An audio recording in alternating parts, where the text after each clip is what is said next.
For the first time in 15 years, SRO America is back at Michelin Raceway Road, Atlanta, and it's nearly time for the first leg of a doubleheader weekend for Pirelli GT4 America. It's a hot, humid Georgia afternoon. 31 cars are on the grid, about to go for 1 hour around this 2.5-mile classic road course just outside of Atlanta, Georgia. My name is Ryan Marine. Calvin Fish is alongside. It's DJ Clark down in the pit lane for us today. And as we get ready to go for the next installment of the season, we're approaching the halfway mark, Calvin, and I'll tell you what, championships across the three classes, there's still a lot to play for. There really is, but certainly the championship leaders have been on a bit of a hot streak, including this man, local legend Spencer Pirelli, put his car on the pole here. They're coming off 3 wins on the bounce in the silver class division, so he's hoping to extend that streak. He and Luca Mars leads that silver division, and in Pro-Am, there's a team that's even had a better run, going 4 wins on the bounce. That's the Random Vandals machine of Sam Craven and Ken Cook. So let's see if those boys can continue that streak here this weekend. But it's a new racetrack for many of the drivers on this grid here today, so that's going to be an ultimate challenge, I think. And speaking of the challenge, it's amplified by the fact, as you saw a moment ago on the screen, the weather here, well, it's been hot all weekend and never hotter than it is right now. Yeah, it's really toasty down there. It's very humid. Conditions are extreme. We're looking at some of these drivers going up to like 35 minutes for a stint, and that's a big load around here. It's a really challenging racetrack. You can make a mistake here, it can have big consequences, so mentally it's tough as well. Now down on the grid is our own DJ Clark with the latest developing stories. What have you got your eye on, DJ? I've got my eye on the heat, Ryan. It is very, very toasty down here, I can tell you. I don't know if you can see the beads of sweat kind of forming off me a little bit. But what I'm going to be feeling out on the grid here is nothing compared to what these drivers are going to be feeling behind the wheel of the cars. And one of those drivers I want to talk to is the man, the myth, the legend. That is Weston Workman. Weston, pop on up here. Starting to the outside of row 1. This tricky turn 1, does maybe the outside give you a little bit of an advantage to throw the car and carry some momentum? I don't know. We'll see. I mean, it's always tough. You know, you got a good group of guys in the RS1 Porsche over there, Mars and Pirelli. They're a good group of guys, and I'm sure they'll be defensive and find a way to keep me behind them. But I'm going to do my best to try to get in front of them. Try to stay in second, maybe try to get to the lead. I don't know. It'll be tough today. So we'll see how it goes. It'll be an interesting one for sure. What about the heat? What are you as a driver doing? I saw you drinking some water earlier. I actually saw one of your crew members kind of spraying you down with one of the fans. You got any tricks behind the wheel? Just trying to stay as cool as possible. I think my biggest trick is just preparation and being in the gym and heat training, right? I mean, I think I'm one of the most prepared guys out here, and I try to do my best when it comes to the physical side of things. Training, I take all that very seriously. So I know I'm good in that aspect. Just got to stay cool with the water, and we have a slushy machine over at the hauler, so we've got a good group of people taking care of me, so I'm proud of it. All right, guys, I may have to leave you for a second. I got to go find that slushy machine. Bring us some while you're at it, DJ. Good to hear from Weston, who's in his first year of GT4 racing. He's yet to finish off the podium, but comes in 14 points adrift in that Silver Class Championship hunt. Yeah, well, they try to chase down Pirelli and Mars, and as he said, they're a good group over there, meaning the pole sitters, and that whole team has done an excellent job, really. That Porsche's got great performance here. Yeah, there's several marks that are really showcasing some speed, including that Supra that Weston is driving as well. BMWs are in the mix as well, so going to be an interesting race here. I think it's really going to come down to management. I mean, the tires here are going to take a heavy toll, around 60-minute stint, staying on the same set of Pirellis. Going to be a tough road ahead. Oh, the other side of that championship battle in the silver class, as Calvin alluded to, is Luca Mars, and Luca is standing by with DJ. We talked to the outside of row 1. We might as well talk to the inside of row 1. Luca Mars, this is a tricky track, but you've got the best position to be able to start off this race. How you feeling? Yeah, obviously we're feeling great coming to this one. Me and Spencer both ran some great laps in qualifying earlier, and driven this track a few times before, and it's really fun. Pretty short and tactical track, but it's going to be a lot of passing today, I think. And RS1 guys just gave us a really good car this weekend, so we'll go out there, try and be smart, try to extend that championship lead. Obviously, that Supra on the outside is our competitor, and they're pretty quick, so it's going to be interesting there. But Spencer ran a great lap earlier. I'm sure he'll do a great job at his opening stint, giving me the car. And then from there, it's just a battle to the end, try and stay cool. It's really hot out today, so just do our best to stay cool and keep the car clean. How much is that championship fight factoring into your head when you're thinking about the probability of moves, things like that? Yeah, it's always something you got to think about, but you can't let it affect your race too much and drive too timid to where you might get in a wreck with someone because you're being too timid or whatnot. So you kind of just go out there, drive your race, and just be smart at the end of the race. Don't do anything that you normally wouldn't do, or kind of just think about the long run, honestly. Sounds like pretty sage advice, Luca. We'll leave you to it. Thank you. Interesting thoughts there from Luca, who's been in the championship fights before, 2 times a GT4 champion in a couple of different IMSA series, including last year in the GS class. So he knows what it takes to come out on top in one of these year-long duels. Yeah, he's obviously on the back of a championship year last year, so he's gaining a lot of experience. He's always had tremendous speed, and I think he's really coming into his own, just certainly knocking off a few of the rough edges. But he's a great kid, and I love his attitude, and he's got a great teammate. They got that momentum, and that's massive in this sport. But they're at a racetrack where it can bite you quickly. So Spencer's been up on the wheel. He's half a second quicker than the Super in qualifying. Let's see what happens here in race trim. We've talked a lot about the silver side of things, but also the AM Class Championship is interesting. Let's hear from their pole sitter now with DJ. To me, one of the standout drives of this qualifying session, Alex Garcia, obviously your co-driver and family member, Michael, being able to put this AM class car up into the top 6. How incredible is this of a starting position for you? Feels pretty good, you know, with the kind of bad luck that we've had over the course of the year. It feels good to kind of stay clean, and we know what we need to do. Just survive turn 1, and the rest is history. Any keys to surviving turn 1? We know it can be a little bit of a meat grinder. Just keep your eyes up and head forward, and let's, you know, just trust yourself, trust your skills. Again, pretty sage advice from these drivers down on the grid. That's Alex Garcia, guys. Well, Alex won the most recent round with his brother in class at Sebring, but you heard him mention it, Calvin. They've not had much luck. Their highs have been pretty high, a win and a second place, but they've also had 2 DNFs and a couple of other results that slipped away.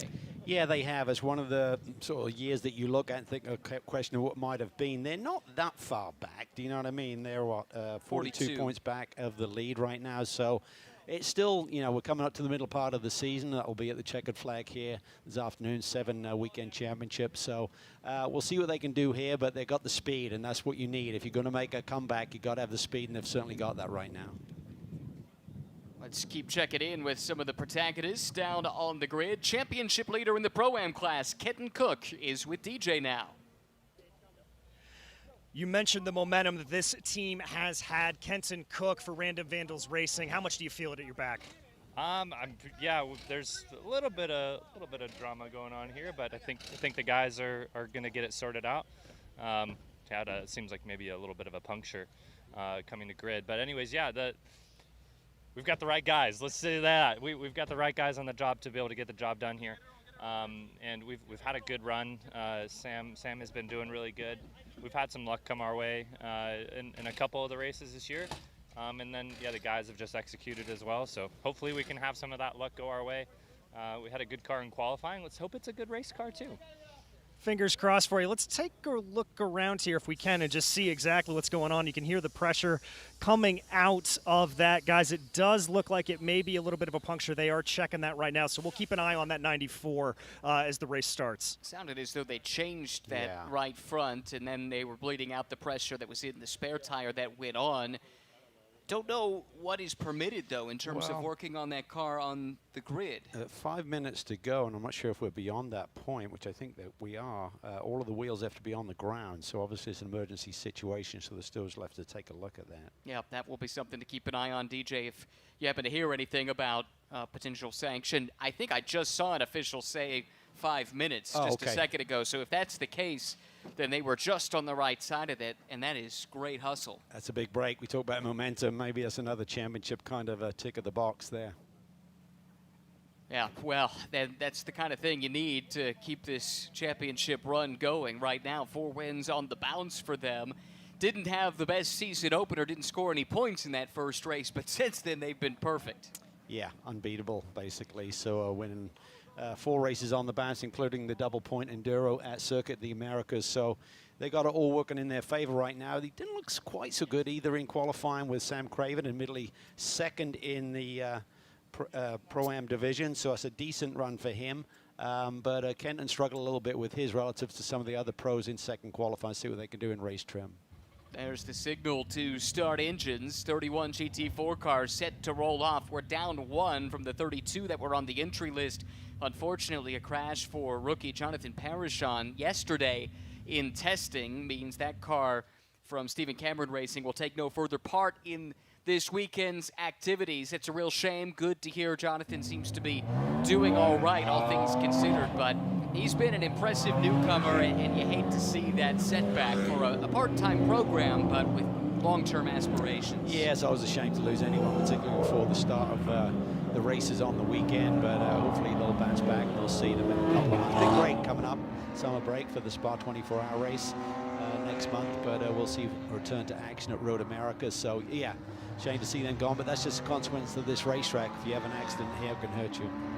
Here are the class pole sitters in the silver class. Luca Bars and Spencer Pumpelly. What a lap from Spencer, half a second clear of the rest of the field. Matt Travis, an excellent lap to take the Pro-Am class pole.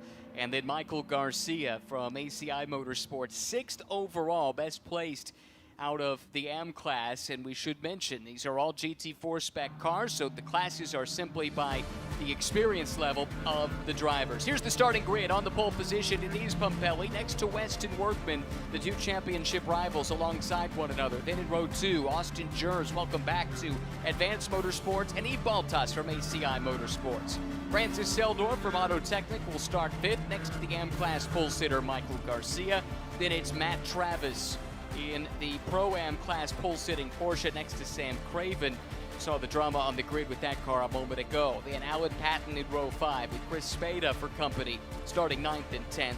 Michael Tosi, newcomer from McCumbee McAleer Racing. More on them later. Tony Gaples becomes the all-time leading race starter in SRO America history with the start today. Bruno Colombo and Kevin Clifford back in row 7.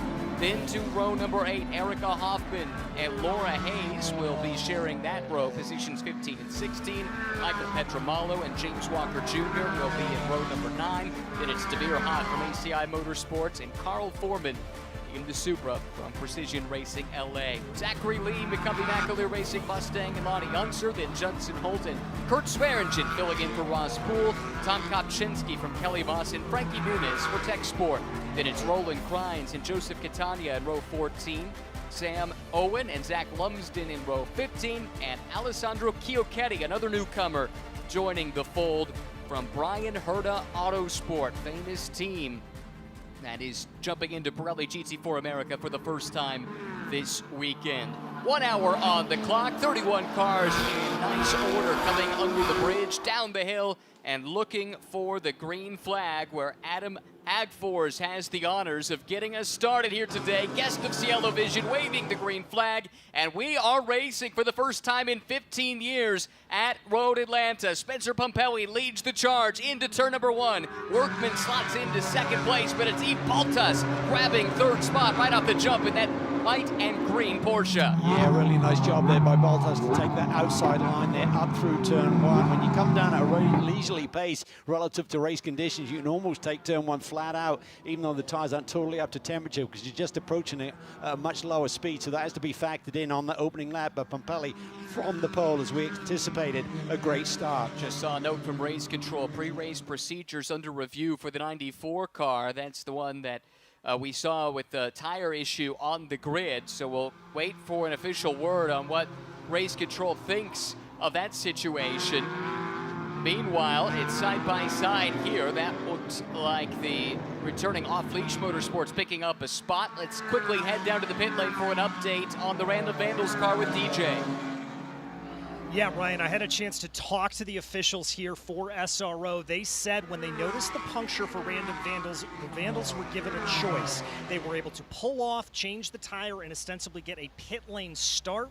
They were able to leave it and come in on the first lap, or they were able to change it and get assessed a penalty. They chose for the latter. All right, good update. Thank you for that, DJ. That's something that will be a setback for the championship leaders and the dominant team in that class. They've not had much in the way of setbacks since the very first race of the season back in March. Lap number 1 complete. It's Pumpelly by half a second over Workman, Baltas, Seldorf, and Jers. Then Sam Craven has moved to the lead in Pro-Am, but we do anticipate a penalty coming that car's way for changing a tire on the pre-grid. Yeah, it looks like Alan Patton had lost a position on the opening lap and made one back there towards the end of it. So he's a man on a move, and he could take advantage if the 94 car does hit pit lane as well. He's currently running third for the Dome Motorsport team with that brightly colored Mercedes AMG. Car kind of back of the picture there with the orange and dark blue hood. That is Craven, the leader in Pro-Am, right behind the McLaren of Gers. But again, that is the car we anticipate, based on TJ's report, receiving a penalty. Look at Patton there. He cuts a really tight run there through turn 7. He's right on the tail of Travis. If Craven has to serve that penalty, this could be for the lead in class. Travis in the Nola Sport Porsche under duress, tucks that car to the inside line, or what will become the inside, for the upcoming downhill run toward the chicane. Does look like that Porsche is stretching its legs a little bit down this long straightaway, and Patton will have to go the long way around. Travis covered that off nicely. Yeah, but Patton's on the grippier part of the racetrack there where the rubber is, so by Travis being defensive, he's in kind of the gray area. Can't brake quite as late, although it is defensive certainly. Held on to that position. That backs Patton up slightly into the clutches of the M-Class leader, Michael Garcia. Then Kevin Clifford, who is pretty aggressive on the start, up to 4th place. Meanwhile, Craven looking to the inside, not for class position, but trying to take 5th overall away from Gers. Yeah, well, certainly it's a great start for him, and if they hadn't had the procedural problems going on, this would be awesome for the championship leaders. So, not sure if he's got the message yet. We'll have to wait and see. I think it's been handed down officially at this point, just that it's under review. That's the only message that we've seen communicated on the timing and scoring screen. So for the moment, it's all about keeping his head down and trying to execute at a high level. That's what he's done this season. What a remarkable year Sam Craven and Kenton Cook are starting to put together. Now, can Garcia and his brother, Michael and Alex, can they keep their run of form going, finally breaking through for that long-awaited first win of the season the last time out? It's the black and red BMW, center of the screen right there, that leads by a pretty healthy margin in the M-Class. Yeah, Laura Hayes currently runs 2nd, James Walker Jr. in 3rd, but they're several positions back of this lead BMW. As you said, it had been a torturous season for them. Yes, had that runner-up finish in the opening event at Sonoma.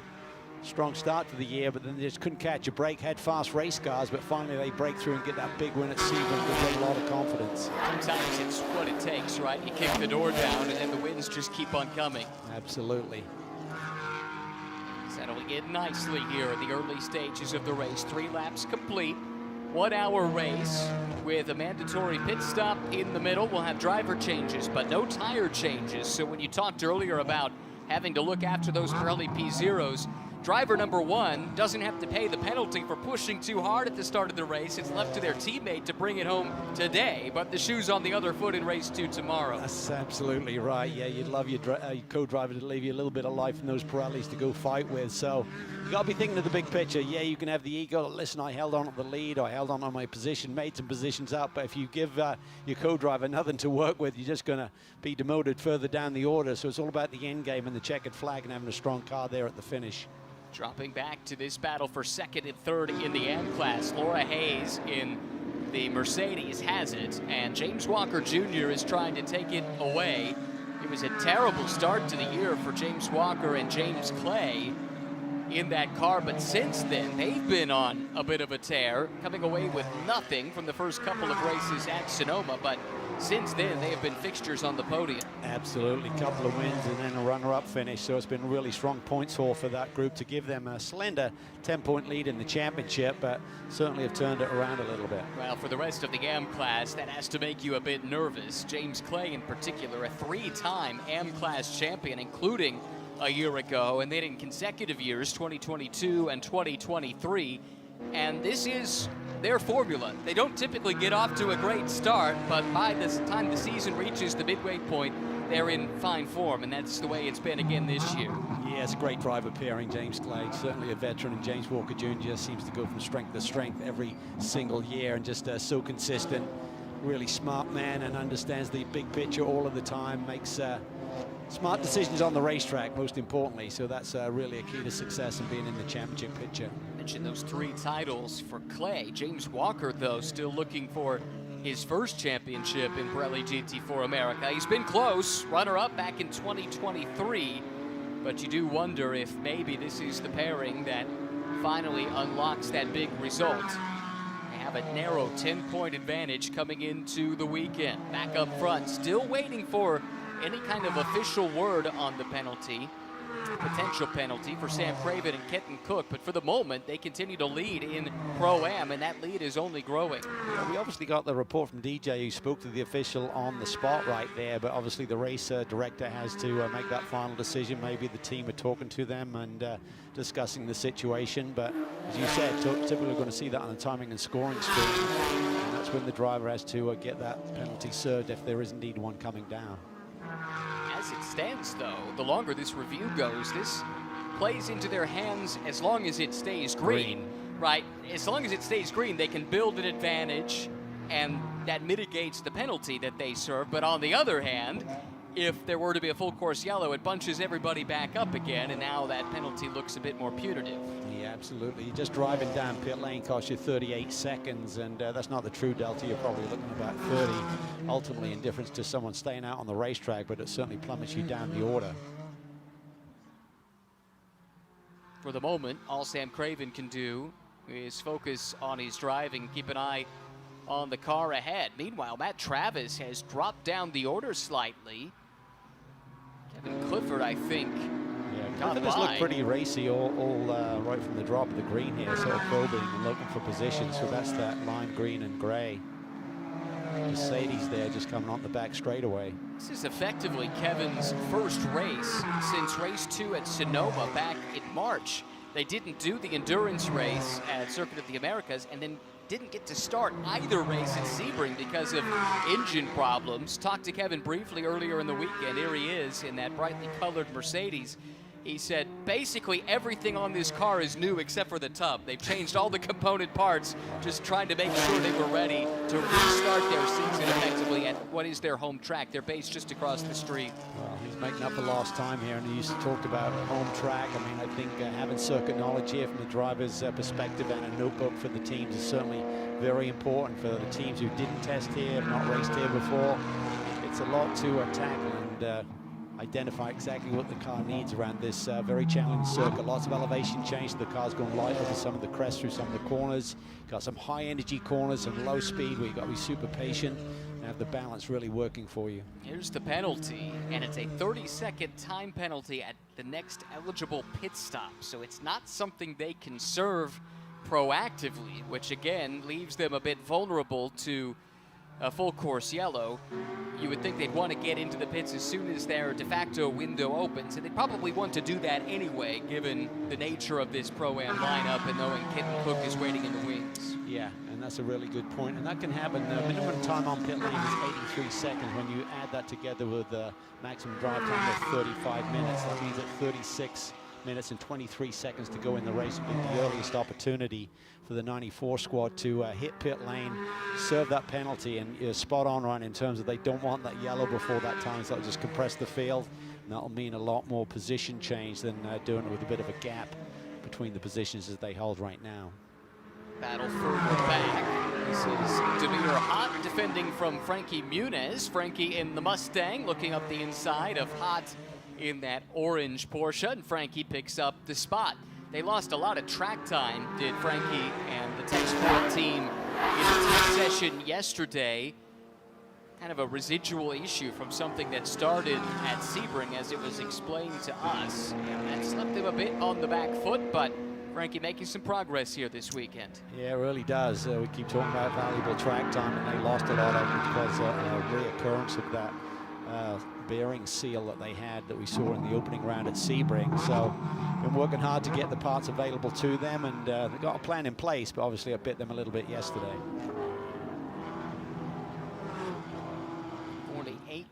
48:45 still on the clock. Frankie Muniz now up to 21st overall, 5th in the AM class. Next target is Judson Holt, which is the bright yellow BMW that just exited the shot a few moments ago. So not too far to go for Frankie to get to the next car in the class. Separating him is the Pro-Am entry, Zachary Lee from McCumbee McAleer Racing, which is running multiple cars this weekend for the first time this season. Michael Tosi gave that car a great run in qualifying. currently runs 12th overall, and he's got young hot shoe Nolan Aller set to do the second stint. Really keen to see how that duo does here this weekend. Certainly a lot of potential on paper to put in a strong run here. Two Mustangs almost glued together now as they close in a little bit on the yellow BMW of Holt. It's really a good run. Second of the two Mustangs would love to get around the out-of-class car to get to the next car in his class. It's always one of the complicated things in one of these Pirelli GT4 America races to know who you're fighting. Does this battle really matter? And then the risk versus reward assessment that all the drivers are having to make in real time. Yeah, really is. There's Kevin Boehm looking on, trying to get their season kind of going. It's been kind of a very eventful season for a Kevin Boehm-style championship run, but you know he's not giving up just yet. No, certainly not. Kevin comes in 4th in the silver class point standings, but 49 out of the lead. Now he's only 4 behind his former team, Random Vandals Racing, for the 3rd position. The Bruno Colombo, Josh Green entry. But that's a long way back, and there have been some hiccups along the way, fair to say. Meanwhile, here's Tony Gaples. Mentioned it during the starting grid, but with the start today, no man, or woman for that matter, has started more races in what is now SRO America, going back to the World Challenge era as well. More races in this series, or any of the associated series, than Tony Gaples. Takes over that from mantle from James Safronis. Long-time World Challenge, SRO driver, obviously. A lot of success over the years with multiple championships. So he's still in the paddock, running the McLaren program this year. And he's obviously got his customer program with Carl Washington, Tom Sargent doing a great job in GT World Challenge America. So James is very much part of our paddock still. And he'll probably go over and give Tony a handshake. It's certainly a remarkable record that he's just broken. It is. A lot of longevity for Tony Gaples. He's been a pillar of the paddock for a long, long time. And this car's been quick this weekend. Tony, top 10 in class in his qualifying, which has never been, by his own admission, his strong suit. He's definitely a racer. Michael Cooper. Boy, did he lay down a lap this morning, just incredible. And with that, we understand, at least, not yet to be confirmed, but we believe they may have got a little bit of a balance of performance adjustment because of the speed that he displayed in qualifying. So it's bitten him a little bit, and they're carrying a little bit more weight here this afternoon in race conditions. Yeah, well, he was, what, about a second faster than anybody else in qualifying for race number 2. So we'll see what they're able to do here. At the moment, Tony shown 7th in class, 14th overall. Back to the front of the field where Spencer Pumpelly's lead has stagnated somewhat, 1.9 seconds to the good over Weston Workman. Spence, we said, local lad, Team Atlanta. I'm sure his wife Lindsay and the kids are here watching him here today do his thing, and I'm sure he was just waiting, coming in with the championship lead. Couldn't wait to get this weekend started and show what he can do around this racetrack. But Weston's keeping him honest, sitting there just under 2 seconds back. Think about the disparity in experience level between these two. Spencer's been racing at a high level for, not to date you, Spencer, but about a quarter of a century at this point. Weston Workman, in his first year of GT4 racing, would have laps around this place in MX5 Cup going back a couple of years, but first time racing here, at least, in the GT4 car, doing a really nice job behind Yves Baltas. Maybe his most impressive performance to date in qualifying earlier today, to put that car up towards the front, grab 3rd at the start, and that's where he runs right now, but Francis Seldorf is chasing him down. Yeah, and I think Francis has done a really nice job, got teamed up late in the off-season with Kevin Boehm to put this program together, so they've really had a strong season in terms of pace, yet to get it to victory lane, couple of runner-up finishes, another podium along the way, but a little bit of drama as well, which they're just trying to put behind them now and focus forward and see if they can somehow get back into the championship fight. Technically, they did park it in victory lane at COTA, but that got reversed, as it turned out, with a post-race ruling. And I'm sure the team, and I know for a fact Kevin was not overly thrilled with, but that's the way things go. And that's what gave Spencer and Luca that victory in the That's Enduro. right. That's right, so it had major implications. Instead of a win, Seldorf and Boehm were credited with 5th place in that race. And as we talked about, 49 points out at the points lead, winless to the midway point in the season. Not where they nor the team were hoping to be at this stage, but there is still time. Comparing and contrasting the last 3 laps, how about this? An identical lap time between Baltas and Seldorf 2 laps ago on lap 10 of this race. But by and large, the advantage has been to the BMW driver. Yeah, and just talking about that moment where Kevin got the post-race penalty, it was a 34-point swing. They lost 30 points, only scored 20 instead of 50. And Spencer and Luca gained 14, so that is massive. And they'll be thinking about that on both sides of the equation for the rest of the season. Excuse me, that's a 44-point swing, and they're only 49 points back, so it's certainly a game changer. Totally. How much do you dwell on that or try to use it for motivation, or do you just have to put that behind you and move on? You have to, but it's tough. You know, you go to bed sleeping on it. You know what I mean? The what-ifs in motorsport will always haunt you, but there's a long way to go in this championship season. You just hope that there's an ebb and flow to it, but then you'll sometimes get to a racetrack where maybe your car is not in that position to grab that victory, and that's what really hurts, because you know, you're not going to have every manufacturer strong every single racetrack, and suddenly you can come to a racetrack where maybe you don't have the pace to get that win back. It's okay to just go back out or win the next one, but sometimes you're not in a position to do that. But you think over the course of the season, I mean, the series and all of the technical people here do a wonderful job with the BOP to try and keep a very equal and level playing field between the manufacturers and making the correct adjustments. But nonetheless, it's tough to get those points back, particularly when the competition is so strong in that class. Well, these 2 cars have been the strongest in this race to this point. Race Vision powered by AWS showing the Porsche best in sectors 2 and 3, but Weston Workman in the Supra quickest through sector 1. These 2 have done laps about 2/10 quicker than anybody else in the field up to this point, and that's allowed them to pull away from the rest of the field. Yeah, I think it's sort of going to give the Rafa Racing team hope here, because as we mentioned, Spencer had a quali lap half a second clear of Weston, and Weston's fast lap right now is only a 100th or so off of what Pampali's been able to do. So he's keeping him in check. You got to feel that Spencer is certainly smart enough. He knows that he's got to keep those tires underneath the race car and give his teammate Luca something to work with. So there's maybe a little bit of management right now from Spencer Pampali, recognizing, let's make sure if we get a yellow, I've still got a strong enough race car to give my teammate to do something with. Spencer, a 2-time class winner at Petit Le Mans, which happens annually right here at Road Atlanta. Love that flow and rhythm down through the S's into turn 5. Just your footwork there is to be spot on, and like a little ballet that Spencer's putting on right there is incredible. Crucial quarter here, right, to get a good jump onto the long back straightaway. Yeah, you want to get that launch, get the power down over those rear driving wheels, so that's important. Porsches always seem to excel in that department, certainly. And you just got to feel the balance. You know, if you start to lose one end or the other, don't overdrive it. Just sort of like compromise things a little bit, manage that.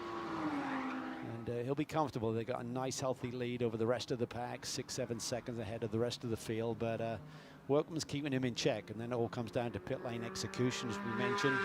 83 seconds is the minimum stop time on pit lane, so you want to nail that as close as you can. And, you know, if you've got 2-3 second lead, that'll give you a little bit of a comfort factor there as well. You're not trying to get right down to that last tenth or two, maybe give up 2-3 tenths and not be getting close to that window where you might get a penalty. Just past the 20-minute gone by mark in race number 1 of the weekend. Let's drop on back. It does look like Frankie Muniz was able to get around Judson Holt and has scampered off into the distance afterwards. Here he is, Tech Sport entry. It also means he was able to get around the other Mustang of Zachary Lee that was out of class. So up next for Frankie would be James Walker Jr., but that's a bit up the road.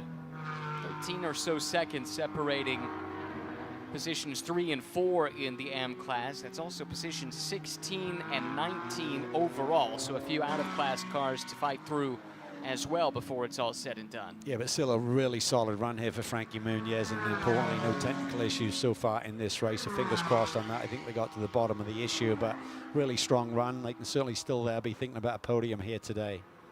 Back up front we go. Third and fourth. Perhaps about to change hands. Yves Baltas feeling the pressure there from Francis Seldorf. Francis took a little peek there and forced Yves to cover that move off. Best finish this season for Yves and his co-driver Jimmy Gibre, a pair of fourth places.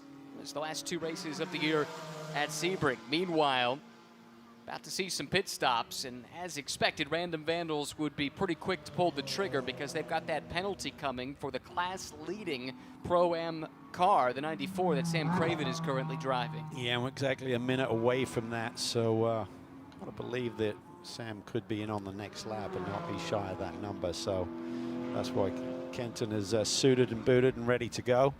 They'll be pretty happy that we haven't seen that yellow we discussed and compressed this field. So yeah, not great to get that 30-second penalty, but nonetheless, damage limitation at this point with a nice green flag run going on. And remind me again, Calvin, the time spent on pit lane requirement, 83 seconds, right? That's right, 83, so that means at 36 and 23 left in this race to be the soonest you can hit pit lane and do a ideal stop and then not be over 35 minutes on that second driver. That's what we'll be watching for. Change a couple of years ago, going away from a bespoke window to determining this by maximum drive times. Creates this de facto window, but it also means that the window opens for whomever crosses, at the right time, right, in terms of the overall time remaining. And previously, there had been rules about the leader getting the first crack at it, but that's been gone for a few years. There we go, and that's really tight on Seldorf, so he jumps in, and you could see the clock there, about, 10, 12 seconds underneath when he could come in, so they pulled the trigger really close. Decide to make that call to the pit lane nice and early, covers off any potential full course yellows as well. And as expected, the Pro-Am leader also is in, but that second BMW will be stationary at extra 30 seconds. If you're just joining us, the team detected a puncture while they were on the grid, but it was past the time when any changes to the car or lifting the car up off the ground was permitted. The team was given a couple of different options, and they elected this one where they would change the tire on the grid, but will be stationary in the pit lane for an additional 30 seconds. So that means they got to be on pit lane for 113 seconds total. So they'll be mindful of that. Don't want to get another one. Done well to manage it, all things considered, but that should drop them considerably down the order, leave Kenton Cook with a lot of work to do. Yeah, he's going to have to get his head down and just focus forward here, but not an ideal start to their weekend. But they got a bundle of points coming in, and sometimes just a little bit of bad luck there, catching that puncture on the rolling the car around to the grid. Well, on one hand, it's bad luck, but on the other, they did catch it, and catching it certainly prevented something more catastrophic. Meanwhile, overall leader is in Pompelli. Workman follows him in. Jers as well. So ACI's Yves Baltas stays out and inherits the lead. You see Kenton has now been released, so they believe they've covered that 30-second addition to this pit stop. Pompelli in. Nice thing when you got two really strong drivers like Luca and Spencer, you can really be flexible with your strategy. You're not really compromising anything by coming in on the earlier side here and strapping your co-pilot in. It also covers off anyone else in class who's already hit pit lane. Should there be a yellow, you can potentially get balked by the safety car, stymieing your ability to get to pit lane. As I mentioned, no tire changes, but you can check tire pressures as you see the teams doing, and if it's a little higher than you'd like, you can bleed off some tire pressure as well, and most teams do take that opportunity to do that. There goes the RS1 car down off the jacks. Just to relate, we're talking about 83 seconds on pit lane, and a lap time today, fastest lap is at a low 28, so there's not a lot of wiggle room there. You basically got to be within 5 seconds of the leader to not go down a lap, so that plays into the equation a little bit as well. penalty coming to the 25 car. That is the ACI Motorsports car of Demir Hott, now driven by Ryan Yardley. Pit lane speed violation, and it must have been a big one because it's a stop and go. Here's their teammate, Yves Baltas, pitting from the overall lead of the race. Just looking at the time on pit lane, they're good to go in terms of the 94 car. They were stationary for 1:55, so it's actually a couple of seconds outside of what they needed to be. So played it nice and safe there. Now just get Kenton to do what Kenton does and try and drive it towards a podium. How raceable is this track? If you've got a fast car but lose track position, can you drive your way back up through the field? You can. I mean, obviously, the closer you get to the front, you're dealing with faster and faster race car drivers and faster cars, so it doesn't get any easier. But there might be some pickings for Kenton at a certain stage. There's some good braking zones. Obviously, down into turn 10A at the end of the long back stretch is the prime spot. And maybe down into turn 6, you can do a sneaky one into 7. The rest of the racetrack is a lot of rhythm. Turn 1, there's really not enough slowing down to create like a brake zone where you can outbrake someone. So I'd say 10 and turn 6 and 7 a little bit are the prime spots. A moment ago, we saw the off-leash car in the pit lane. I thought that was an excellent opening stint from Kevin Clifford. And now it's Harry Gottsacker, former series champion, climbing aboard. Yeah, Clifford had a really solid run there. That was really impressive. M-Class leader leading overall right now. Michael Garcia still owes a pit stop, as do the rest of the top 5 overall at the moment. Michael will be giving way to his brother. How close are we to him needing to make that trip to the pit lane? Well, there needs to be at least 25 minutes on the board, so that would be 35 minutes for the driver who started the race. So as long as you're on pit lane at that point, you don't have to have completed the driver change or be back out again, just trip the timing beam coming into the pit. So he's got a few laps he can play with here if they want to push and roll the dice a little bit further. There is a smiling Kevin Clifford. Nice to see him smiling again. I know that Sebring weekend was so frustrating where engine issues cost them the chance to even start both of the races there. Well, you're going to smile when you're driving a car around Road Atlanta, do you know what I mean? And if you're having a solid day as well, that just adds to the entertainment for sure. The fact that we haven't been here in about 15 years with this series, there's quite a few drivers in this paddock that have never been here and raced before. We talked to a couple of them during our walk around the paddock, and many were quick to say, yeah, this is a new favorite, or at least close to it. Yeah, I think it is. I mean, certainly for some who have experienced before, they're so happy to be back here once again.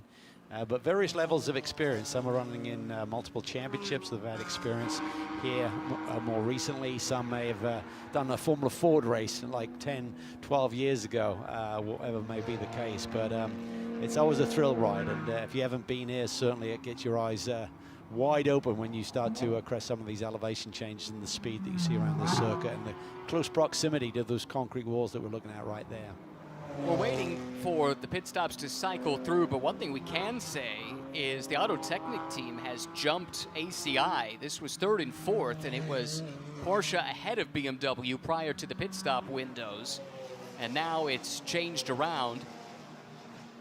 Right now, Kevin Boehm promoted up to 3rd. And they're pretty close. I mean, they were almost identical on their pit time, so right. It must have just been the out lap and the in lap for ACI, so just the undercut working there.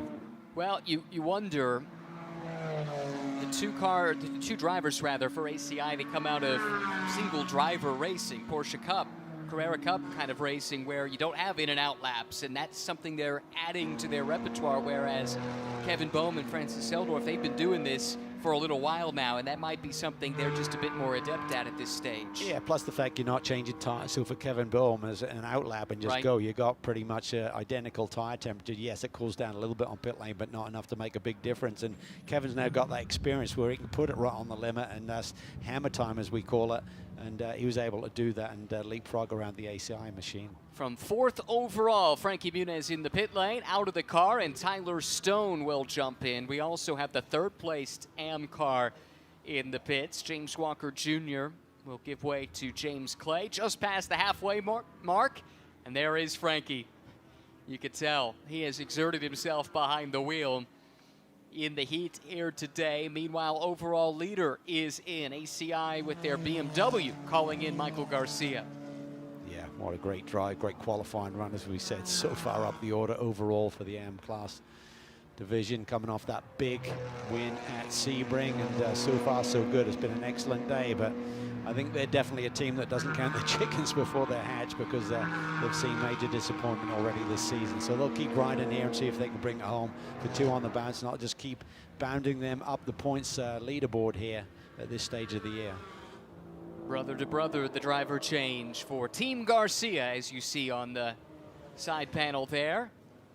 Mechanics checking tire pressures. That was a popular win in Sebring, also on home soil for the brothers Garcia in their native Florida. By the way, a penalty for Michael Tosi and Nolan Aller in their debut weekend. It's a speeding penalty. They'll have to serve a drive-through. Now we check in here. This is Pumpelly. Oh, that should be Luca Mars now. In and coming through to take back, well, not quite the overall lead. I think Laura Hayes still owes us a stop. But other than that, I think that pretty much now cycles the silver class front runners back to the front of the field. Yeah, I think the 10-car is square engine. Great to see Kurt back off paddock this year, past champion, of course. He hasn't hit pit lane, so won't be long. They got to be in pit lane in the next minute 50 seconds. Yeah, they'll be in very soon. You're right. So the top 2 still owe us stops. I think this is Laura we're watching.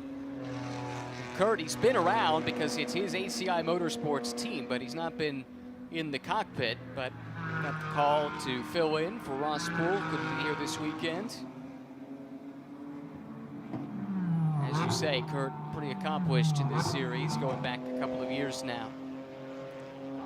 Laura Hayes, been super impressed with her, certainly with the Thunder Bunny racing team, and then this opportunity here with the Dome Motorsport. Hasn't done all of the races this year, but she always just puts in a really solid performance. Has great speed, great story behind her. A long-time instructor with BMW at its driving school, and put a little team together with some fellow instructors. Had some success at the club level, really burst onto the scene last year with the Thunder Bunny team, and now gets the chance to join the Dome crew this year, and has been really quick every time she's been given the opportunity. By the way, a pit stop violation and a penalty post-race for off-leash. That's Kevin Clifford and Harry Gottsacker. Basically 9.5 seconds will be added to their time post-race. Yeah, and I assume that's because they were 9/10 and a bit underneath the minimum stop time. Here comes the leader with 17 seconds to spare, Laura Hayes. They really maximized her drive time. Well done. Great execution. See her there working with the belts to try and get everything prepped when she hits the box and leap out. There's no real drama here, plenty of time.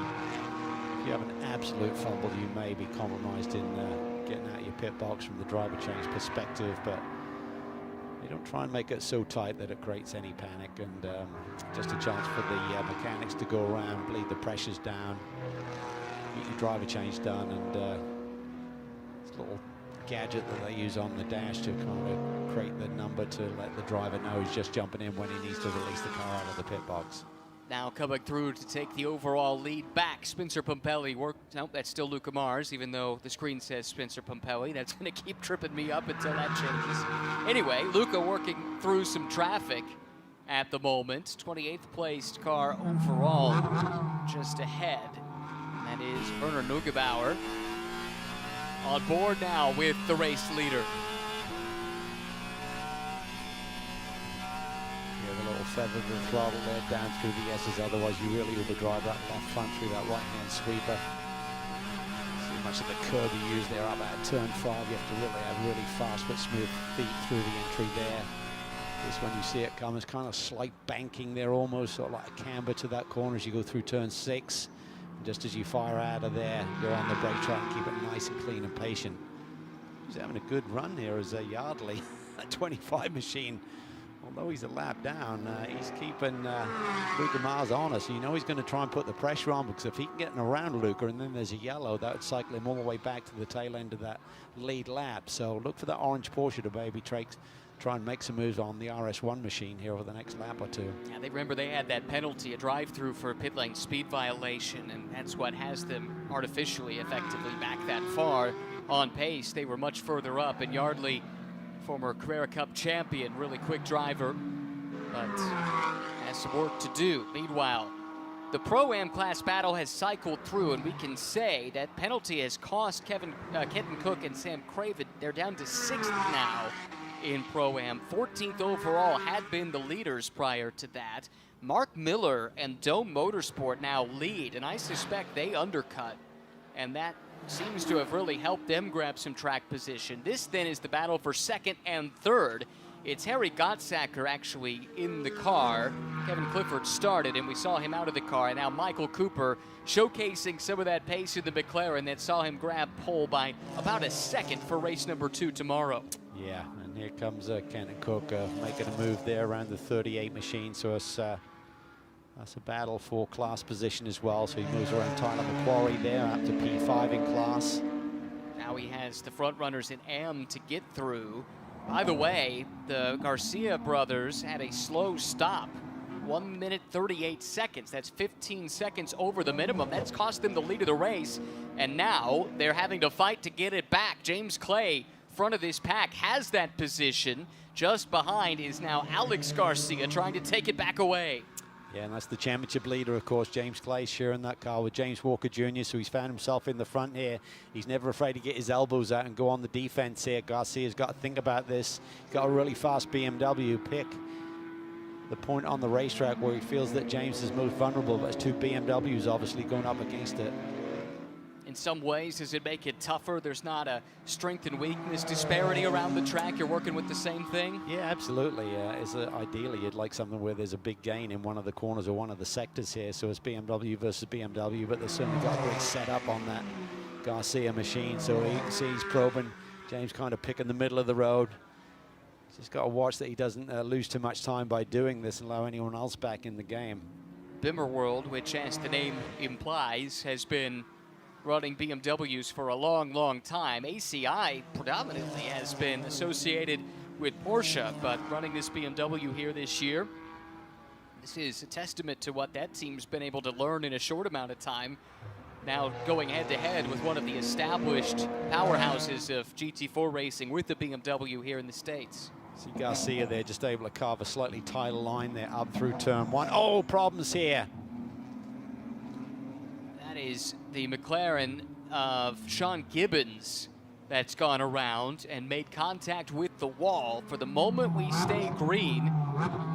See if Sean can get the ship righted. Local yellow, as you could see moments ago at least. Top of the screen, the corner marshal there displaying that. Tricky spot, that high camera that we're looking at, the angle we're looking down at. If you're climbing the hill aboard your car, you don't really see what's up over the crest there. So Sean's got to be really careful, otherwise someone could be committed up over the hill. And if they suddenly lift off, you could have a moment like Sean just dealt with there and lose the race car.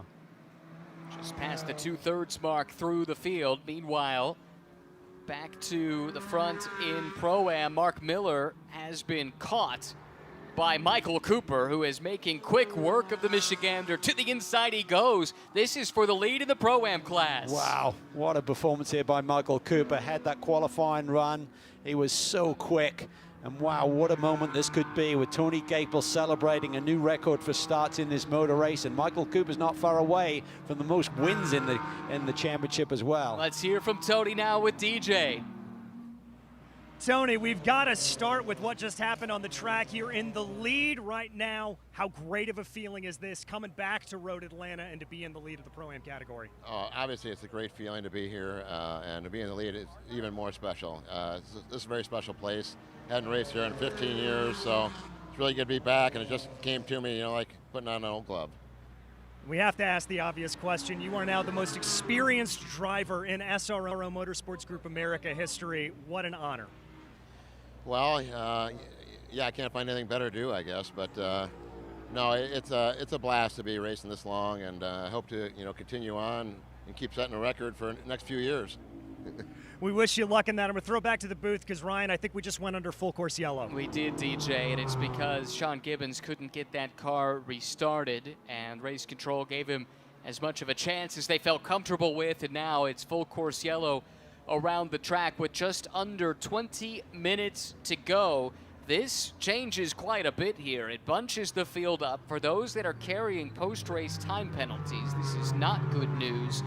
But I have to say, if you're Kenton Cook right now, you're feeling pretty good about this. This helps to erase some of the penalty that you took during that pit stop a few moments ago. Yeah, you were 20-odd seconds back from the leaders, so it's great for Kenton to be able to maybe get him back in the game. Just compresses the field so he doesn't have the big gaps in terms of getting a position and then trying to catch up 2 or 3 seconds to the next car in line. So gives him an opportunity, so he'll be up behind the 2 AM leaders of Clay and Garcia, but a lot tighter to them, so maybe he can go on the attack then. And the next driver he's looking at is Matthias Leist, who sits in 4th position in that Pro-Am class aboard the NOLA Sport entry.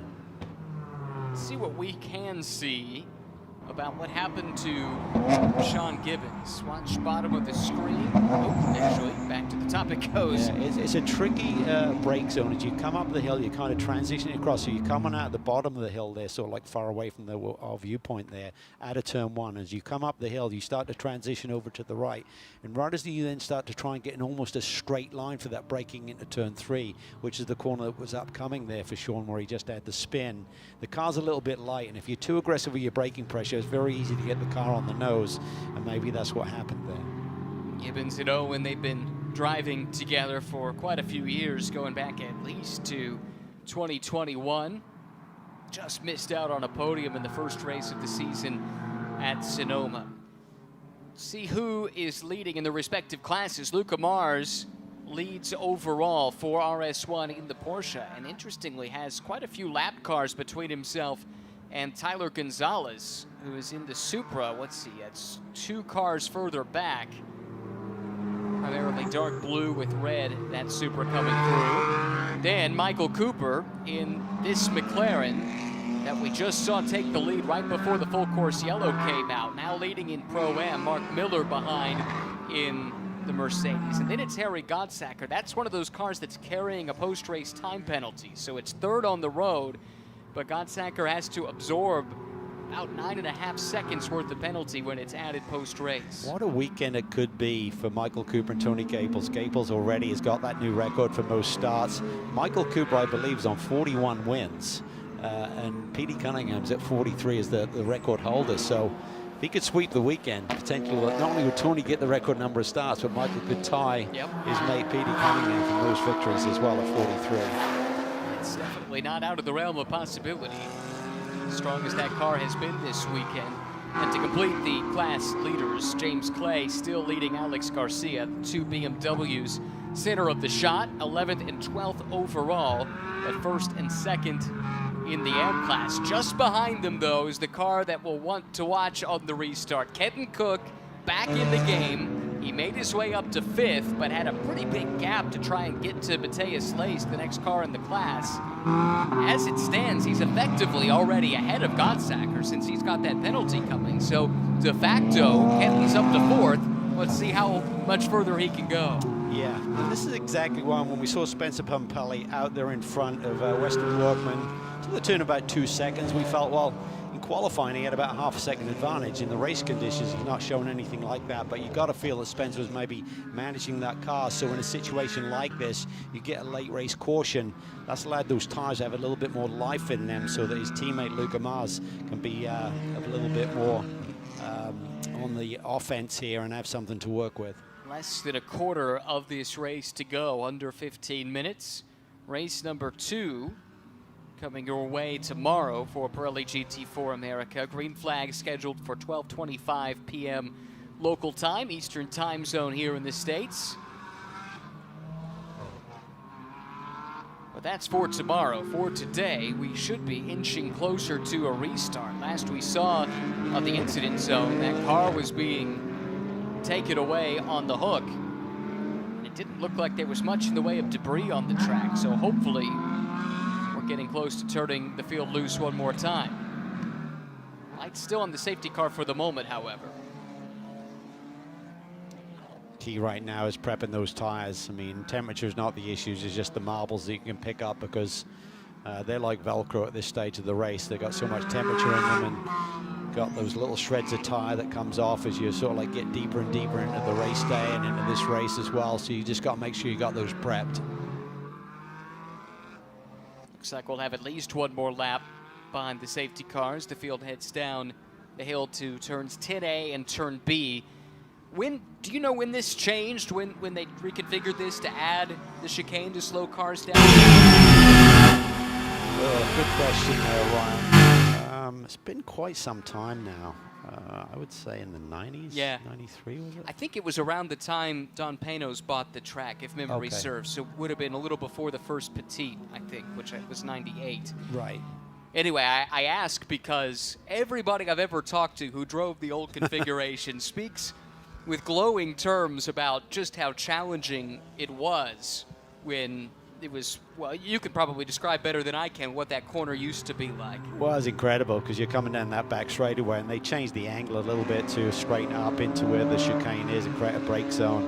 But you basically whistled through the bottom and then still had speed. You're still flat out towards that bridge turn. And I remember testing here a GTP car, the other generation of GTP, back in the late 80s for the Leon brothers. And Franz Conrad, who's a very legendary car entrant over in Europe, was running their turbo car, and he had a brake fit and basically came out under the bridge at probably about 150 because the approach speed in the turbo car was close to 200, and just lost the brakes and went straight off. And I remember visiting them in hospital that night. So yeah, it was a mega corner. You really wanted a good handling car because the speed that you hit the dip, as they used to call it, and then climb the hill up to the bridge turn, you weren't far through that when you try to think about slowing it down, but you're just down a couple of gears and back through there.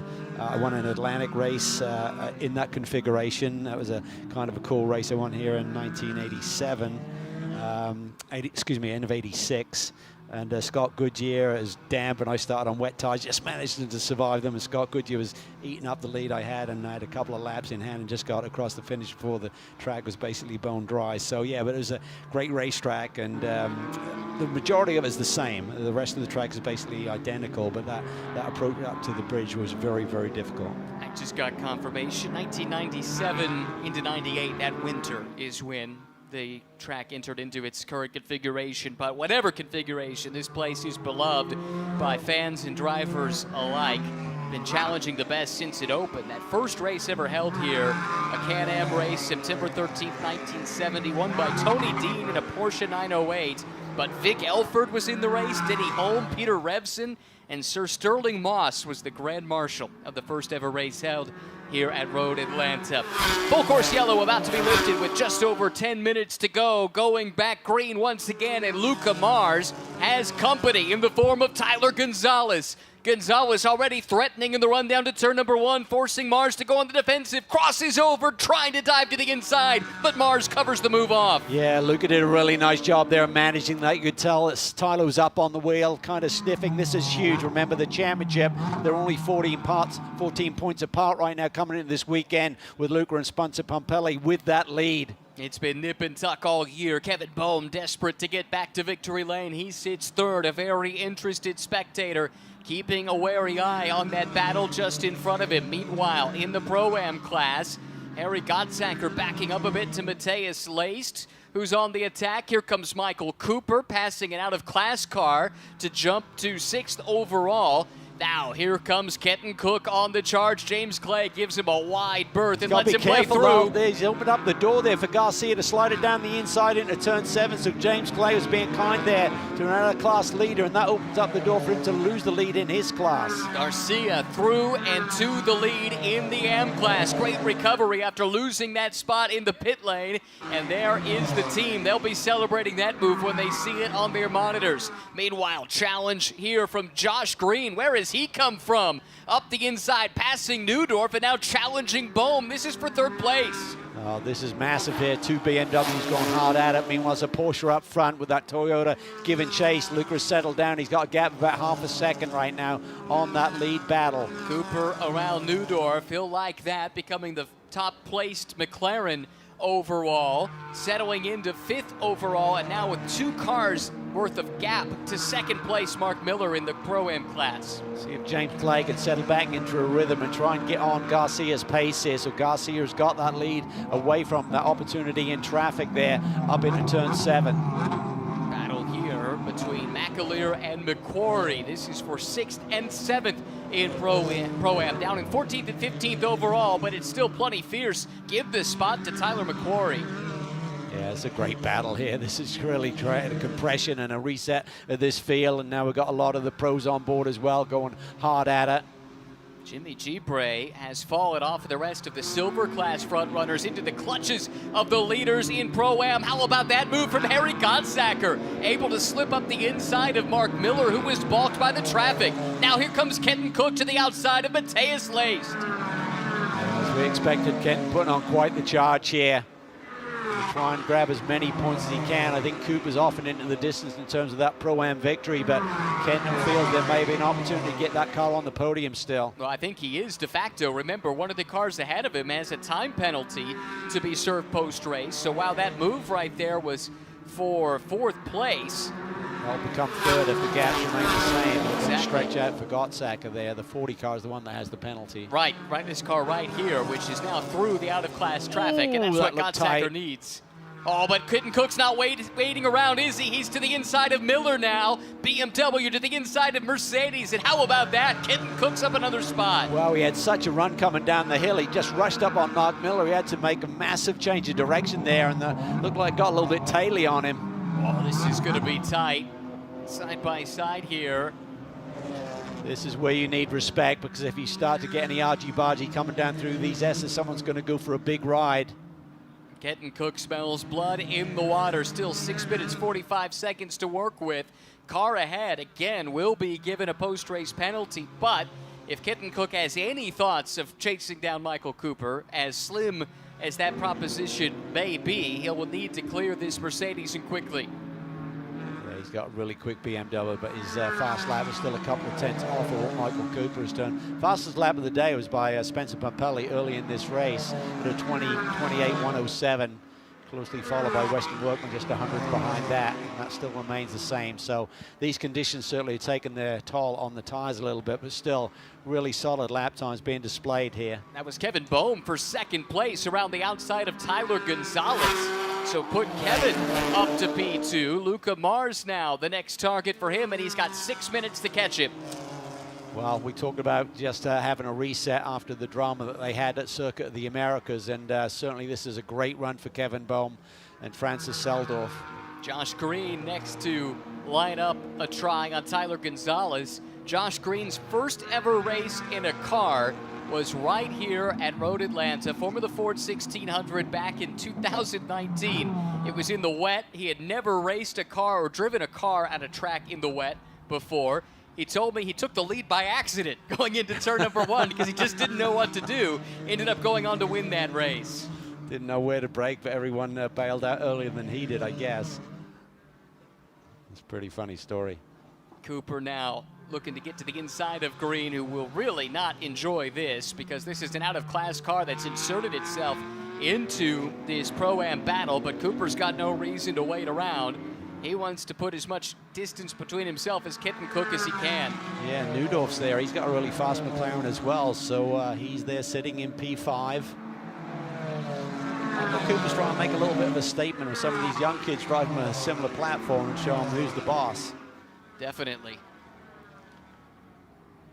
Now he goes around Gonzalez as well to get up to 3rd overall. How about an overall podium potentially on the day in which Tony Gaples becomes the most experienced driver in SRO America history? Well, Miller trying to hang on best he can because he knows he's in P4 and on P3, but Mateus Laced there almost alongside him there into the brake zone for 10A and B has to give it up, and Marcus has gapped him a little bit as they exit that corner by 3 or 4 car lengths. Miller giving it all he's got, but he drifts out wide, kicks up a ton of dust and debris.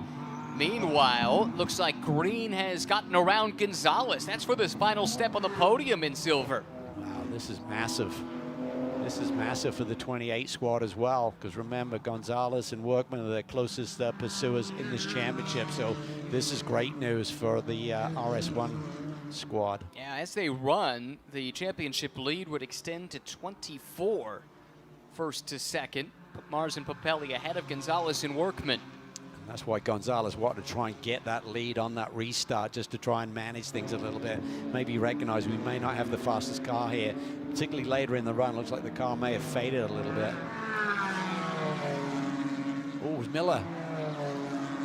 That car doesn't seem to be Yeah, no, quite... he had an issue there, either between 6 and 7, but somebody laced us around him. Yep. Since the restart, it's just something doesn't seem quite right, and he's dropped a bunch of positions. Things were really going their way before that yellow. Kenton Cook, by the way. Oh, big lock up behind. That's Gottsacker. But Kenton is up into second place. What a recovery. Yeah, and he's got his mirrors full right now. Gottsacker's got a really fast Mercedes and is pushing it. And is carrying that time penalty. So hopefully Kenton is aware of that. No reason to take any unnecessary risk. Very rarely do you see lockup like that with a car that's equipped with ABS brakes. Right. Next target for Michael Cooper is second place overall, Kevin Boehm. Michael's got him in the crosshairs here. Kevin, though, is making inroads on Luca Mars. So how he manages this could be really important. Looked like Michael got a great jump out of that corner. Now is he close enough to try and make a lunge? Yeah, a couple of minutes left, so it'll be this lap and one more. White flag next time by the starter's stand, so let's see what Michael needs to do here. He's got the class lead. It's a huge day for the whole group there, celebrating Tony's record amount of starts, and talk about Michael Cooper getting close to the Petey Cunningham's 43 victories. Well, looks like second place will go Michael's way in the overall. No class position changing hands here, but rather than fighting this, I think Kevin might be better suited just trying to follow Michael through. He's not listening to my advice. Kevin's going to fight for all he's worth, but so is Cooper, and this is great for Luca Mars, who just extends that advantage. Yeah, I think Kevin was certainly feisty there, trying to hang on to it. I love to see that aggression now in his racing. I think that's going to pay dividends over the long haul. Last lap here in race one of the weekend. The other thing that's done is it balked his momentum a little for Kevin Bowman. It's brought Josh Green up into the fight. It's not done yet in the fight for second and third in silver. Tyler Gonzalez now down to P5 in class. That is a massive swing. We will lose 15 points to the championship leaders here today. Wow. It'd be now a 29-point deficit as they run. Just a second ago, that was Stephen McAleer by Mark Miller, up for fifth position in class. Cool as this championship. Look at the manufacturers involved, a real melting pot, the talent levels, particularly at the close. And here we go. Michael Cooper is trying to put the icing on the cake here and try and take that overall win. That's how bad he wants it.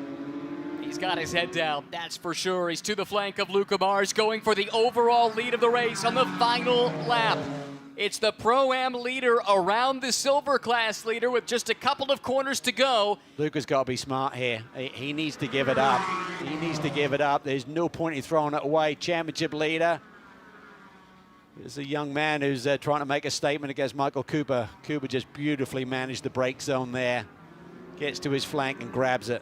Michael Cooper up and over the hill for the final time. Just one more right-handed corner to negotiate, and the checkered flag awaits. Michael Cooper and Tony Gaples win race number one at Road Atlanta. Luca Mars and Spencer Pumpelly extend their championship lead with a silver class victory over Kevin Boehm and company. Josh Green completing the silver class podium. Kenton Cook, though, what a comeback drive to second place. And Mateus Laced completes the Pro-Am podium. Meanwhile, Alex Garcia victorious again. Back-to-back wins for the brothers in the Am class.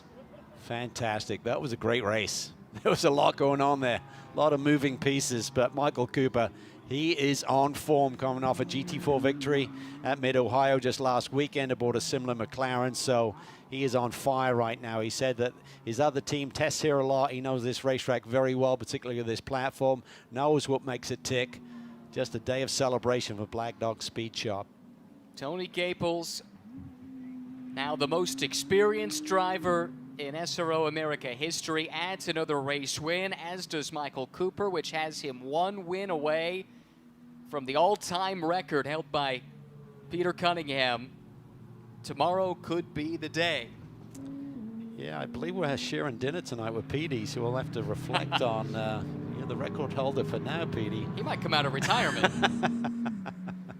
with that on the line. It wouldn't surprise me one bit. How about the day, though, for RS1? Started off with a great qualifying run from Spencer Pumpelly. Luca Mars brought it home. Yeah, he lost the overall lead there in the final moments, but yeah, you called it at the time. You got to think about the big picture, and he did. Yeah, he did.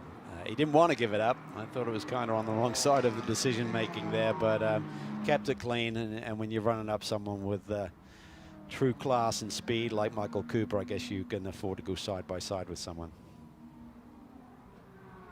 And for ACI, their M-Class entry, all the misfortune at the start of the year. A couple of DNFs, a few other results that coulda, woulda, shoulda been a little bit better. Now, back-to-back wins, and I'll do a little math here, but that it's going to close out certainly from helps 42 to 35 points because Clay obviously was second, who were the championship leaders. Yep. But their lead will be extended because Stripling finished third. Yeah, pretty good recovery from them. They really weren't in the mix in the early going. Yeah. So I think they'll have a 13-point lead, but certainly Garcia come back a little bit. I think it'll be a 35-point deficit. Well, there's the field. 31 cars started. 30 saw the checkered flag. And what a fantastic race we had here today. And we'll get to do it again tomorrow. Here's the way that they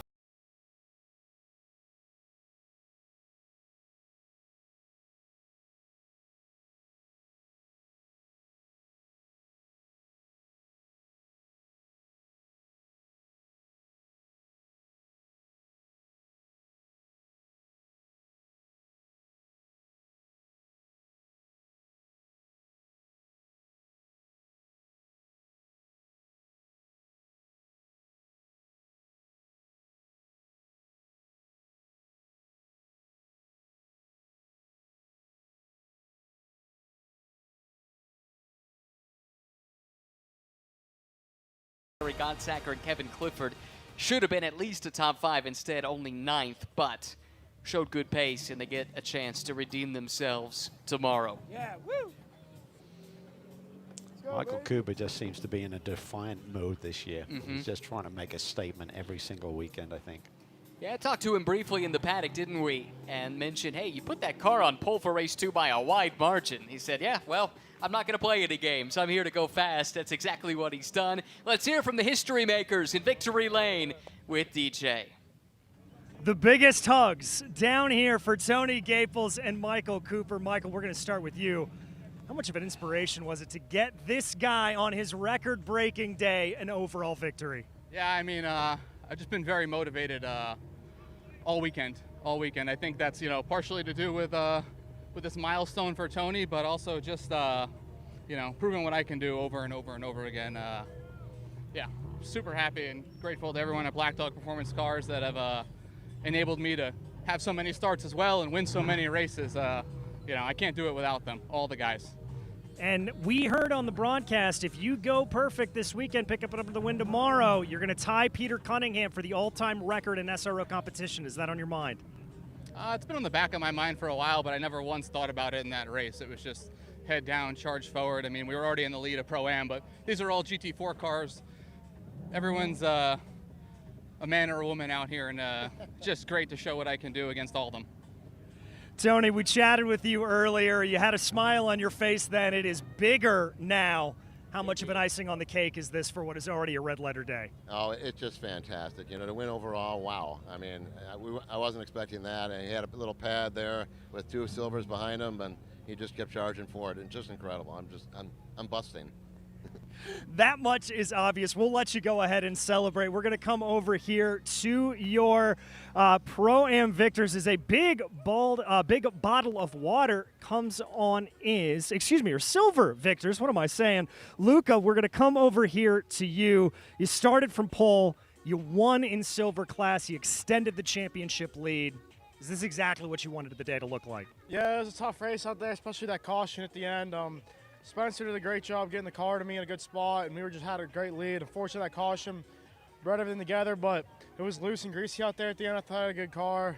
A little disappointed I gave up that spot there the last lap. Well, I would like the overall win, but nonetheless, great weekend for the points, great for the championship, and huge thanks to RS1 and Spencer for their job today. Spencer, I want to come to you. He just said it. You put him in prime position, but you had to face a little bit of pressure from the beginning of the race. How were you feeling at the handoff? You know, I was feeling good because this guy just does a phenomenal job. I was a little nervous at that restart, but he handled it like a pro. And, you know, this car has been great all year. These guys have really put a lot of work into it, and I appreciate all that they do to give us a car that can you know, compete for wins. And you got a guy like Luca finishing. You know, it's just a matter of sitting back and watching. Sounds like a pretty good job. I may have to try that, to sit back and watch it. That is your silver class victors for RS1. And the party goes on down here in Victory Lane. We head over to the Garcia brothers. We got to talk to Alex at the beginning. Michael, I want to come over to you. I can see the sweat glistening off of both of you. What was going through your mind after that pit stop, handing the car off? You had the penalty, but you made it work. Man, I got out the car. I was like, I left everything how we normally do. He goes to start the car. I said, go. Starts the car, doesn't turn on. Holds it again, doesn't turn on. So we just kind of sat there for a bit, took a breath, turned it on again. It finally cranked up and we went, but we lost that kind of huge gap that we had from quali. So, but he got it done. So this guy's an animal. Let's go to the animal right now. Alex, how'd you do that? I mean, that was just gutsy driving, incredible stuff to watch. I don't know, man. I put my head down. I know we got a good car. I know my brother left in a good position, so it was kind of all me, you know, just kind of chasing up that mess up, and I know what to do here. The car put together a great team and a great car, and you know, we just had a good strategy, and Carter, coach, you know, has helped us a tremendous amount. So that's, you know, hats off to him. But you know, we put together ourselves, we put together a nice race, and here we are. Put together a fantastic race. That's your victors in AM class. That's your victors down here in Victory Lane, guys. A race for the ages. Fantastic stuff. And thank you very much, TJ. Great to hear from the winners in what was an exciting race number 1. First GT4 race at Road Atlanta in 15 years for Pirelli GT4 America. It was one to remember. 31 cars rolled off the starting grid, and when the green flag waved, it was Spencer Pumpelly leading the way in the Porsche for RS1. Pretty good getaway for him, but behind him, the battles were fierce up and down the grid. As we got closer to the pit stops, crucial moment in Pro-Am, a penalty for working on a tire that had a puncture on the grid. That was a near setback for the Random Vandals team. Had a longer pit stop as a consequence, but they were able to fight their way back. Similar story for Black Dog. Not great track position in the first half, but a great drive for Michael Cooper. It started and then was stopped briefly by that yellow, but when the green came back out, everything reset. Luca Mars under early pressure from Tyler Gonzalez, but able to absorb that, ultimately pulled away and would hang on for the silver class victory. Long pit stop for the brothers Garcia put them on the back foot, but this move saw them take the M-Class lead back. Similar story with a hard charge for Random Vandals in their silver class car. Josh Green, the man on the move late in the going, but Kenton Cook recovering from that penalty, able to drive his way up to second place in the class, getting a strong result. Kevin Boehm also with a power move to the outside of the Super to get second place. But Michael Cooper, capping off a historic weekend for his teammate Tony Gables, takes the lead overall on the final lap, comes through to see the checkered flag first with the Porsche of RS1 behind, winners in silver, where the brothers Garcia got back to victory lane in the AM class, and what was a captivating first race of the weekend for GT4 America. And now it is time to recognize the podium finishers with podium celebrations here at Road Atlanta. What a race. I mean, this is what we were hoping to see when we saw this return to the schedule this year. I think that was a decision that was met by widespread applause throughout the paddock, and you got to see just why this place is so revered. Yeah, spectacular racing out there today across all three classes. You saw great battles going on. It's a racetrack that takes big commitment. There's beautiful flow and rhythm, but there's also some opportunity around there to make some moves. You got to be really on your game to make it happen, and boy, did we see that displayed in spades here today. M-Class podium being recognized. Denny Stripling, Judson Holt on the right. Lupe Tortilla-sponsored car for Random Vandals. Then, second place to James Clay, James Walker Jr. Top step to the brothers Garcia, Alex and Michael. The common denominator among all three crews is BMW. Yeah, really strong run. BMW are really good here this weekend, but there's a lot of really strong brands as well, but they seem to dominate here in the M-Class division, that is for sure. 3 different teams as well running BMWs being recognized here on the M-Class podium. Shows the strength of this paddock in terms of the teams that prepare these race cars. Yeah, I think so. I think there's some great prep shops and certainly some great driver pairings, and always fun to see.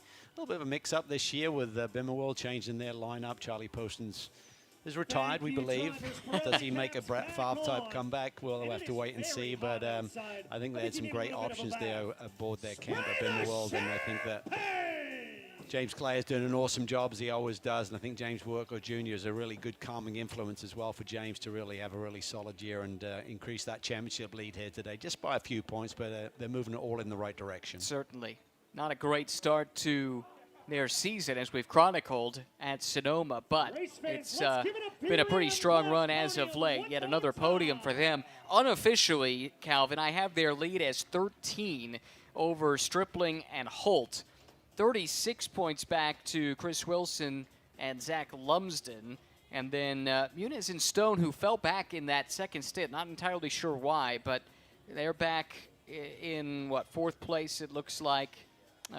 51 points back, probably surpassed then by the brothers Garcia with the win today. 35 back, yeah, so that moves them up to maybe P3. 3, it would appear, right. So two wins on the bounce will do that for you, as we're learning, but still a big hole to try and climb out of, given some of their misfortune at the beginning of the year. Bit of bench racing going on now. It's half the fun. It is. Revisiting all the fun battles on the track. And the racing stories, kind of like fishing stories, they grow in the telling. Particularly on Sunday evenings when you can enjoy a few beverages as well. Welcoming up the Silver Class podium now. Josh Green, Bruno Colombo on the right side of the screen. It was a really strong final stint from Josh to bring that car forward. Now find themselves 3rd in the championship unofficially, 55 points behind and only 1 point ahead of Francis Seldorf and Kevin Boehm, who still are without a win this year, but another strong performance to come home 2nd. It's their 3rd runner-up finish, I believe, right? Yeah, so super consistent. Big degree of frustration. I think Kevin felt he had a really strong car there, but this duo are going to be tough to beat. And you thought that probably on paper, right? Looking in, combination of this team, RS1, a championship-winning team with the Cayman across multiple series in the States. Spencer Pumpelly, all the experience he brings. And even though Luca Mars is on the younger side of the equation, he's a multi-time GT4 champion in a couple different IMSA series, so he's been in the wars before. Yeah, and I think he showcased being put in a pressure situation like we saw with that restart, handling it from one of the hardest young talents in our paddock with Tyler Gonzalez all over him. He held him off and just drove it to victory in class. Had that pressure from Michael Cooper. Didn't want to give up the overall win and lead there late in the going, but he made the right decision not to fight it too hard and comes through with the big points. Again, unofficially, 29 points, the lead for Mars and Pumpelly, 29 points back. Gonzalez and Workman, who missed out on a podium today, only finished in 5th, and then 55 points back to Colombo and Green, 56 to Seldorf and Boehm. The GT4 America Pro-Am Championships, he's Kitten Cook and Sam Craven really salvaging something with a 2nd place result today. They lead by 34 points over Mateus Laced and Matt Travis, who finished in 4th. And up to 3rd place now, Michael Cooper and Tony Gaples, who celebrate something very special today, and Michael Cooper has a chance to tie Peter Cunningham to be the winningest driver of all time in race 2 tomorrow.